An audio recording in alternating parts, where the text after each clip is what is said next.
The density of a newly discovered planet is twice that of Earth. So we are comparing a planet and Earth. So density of newly discovered planet is 2 times the density of Earth. So I'm taking the density of Earth as nothing but rho, then the density of that planet is nothing but 2 rho. The acceleration due to gravity at the surface of planet is equal to acceleration due to gravity on the Earth. So both are having same acceleration.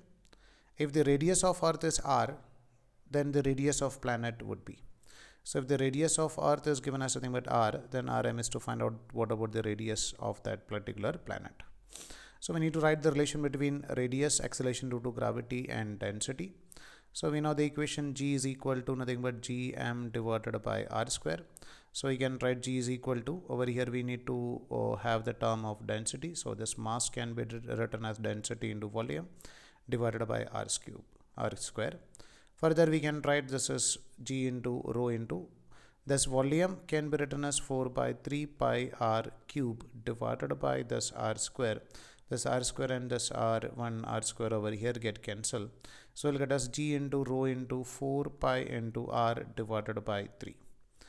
So Rm is to find out the relation between this r. So we can write this r is equal to 3 times of G divided by G rho and 4 pi.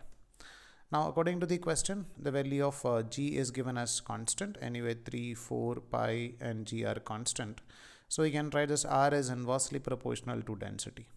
So we can write radius of planet divided by radius of Earth will be equal to density of Earth divided by density of planet. Now density of Earth, if you are taking it as rho, then the density of planet is given as 2 rho. So this rho get cancelled. So we'll get the answer as this one is nothing but 1 divided by 2. That means radius of planet is radius of Earth divided by 2.